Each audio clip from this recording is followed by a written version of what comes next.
It was a cold Halloween night in the quiet town of Woodsboro. The streets were lined with spooky decorations and the air was filled with eerie sounds. A group of friends, Matthew, Sarah, Emily, and Jack, decided to spend the night watching horror movies and telling scary stories. As the night wore on, they became increasingly terrified, wondering if there was any truth to the ghost stories they had heard about the infamous GhostFace mask from the movie Scream.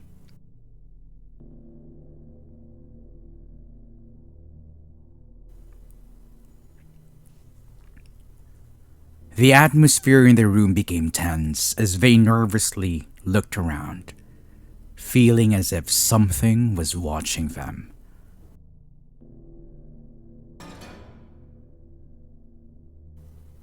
Suddenly, the doorbell rang.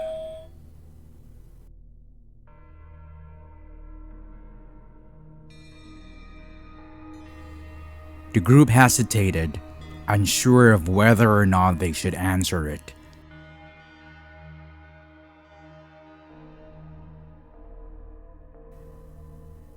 Sarah bravely walked to the door and opened it.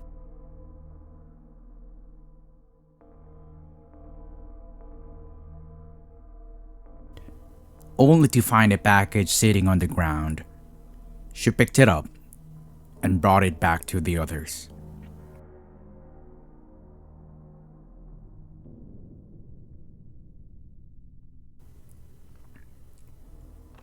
They opened the package to reveal a ghost face mask, identical to the one used in the movie.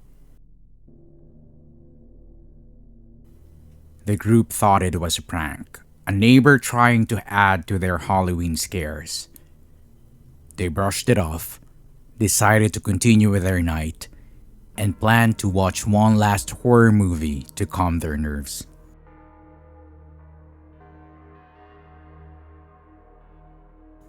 But as they put the movie in, they began to hear strange noises coming from upstairs.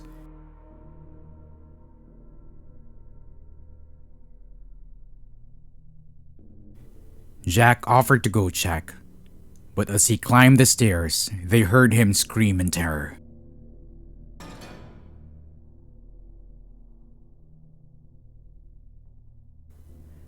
The group rushed upstairs and found Jack lying on the ground with a ghost face mask beside him.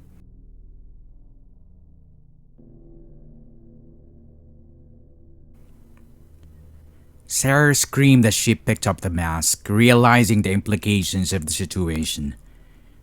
Someone had entered their home wearing the mask while they were up downstairs.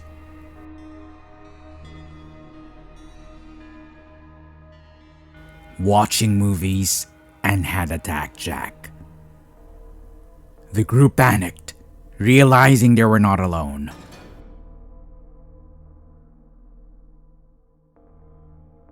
Suddenly, they heard footsteps coming from downstairs.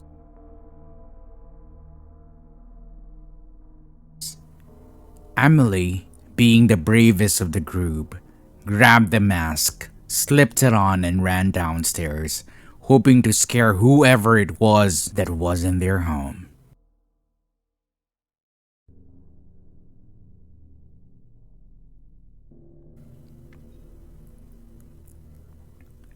As she reached the bottom of the stairs, she heard the front door slam.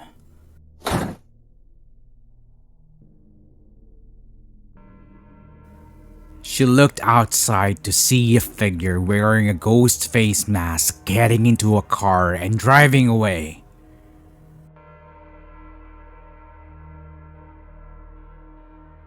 The friends called the police, who arrived quickly and searched the house.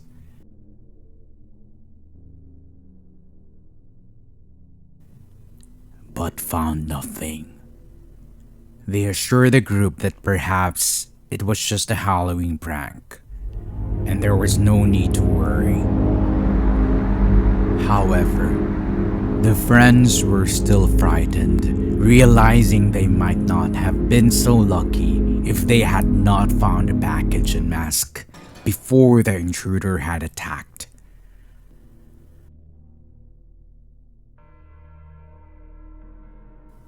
As the night wore on, the group tried to calm their nerves by watching television and drinking hot chocolate. But every time they heard a noise, they were sure that the ghost face mask killer was back. Their fear became reality when they heard a knock at the door.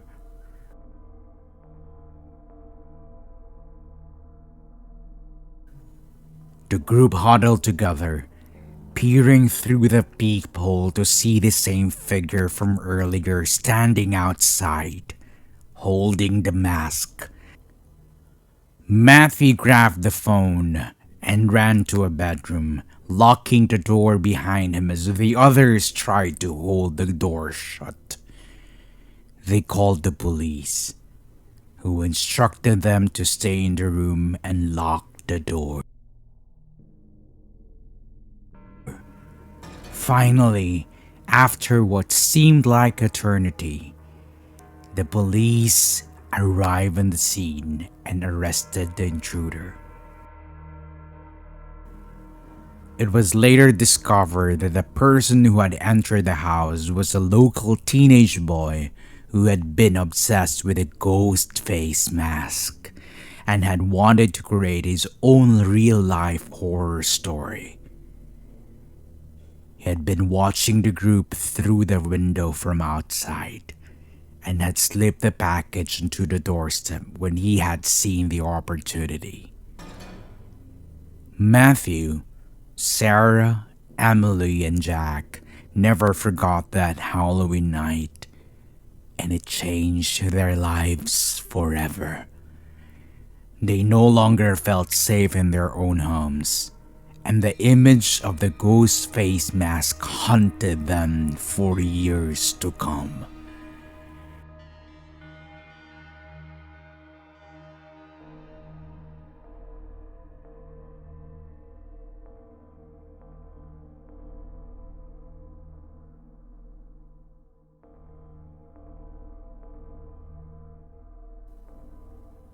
As for the ghost face mask, it was thrown away, buried, and vanished forever.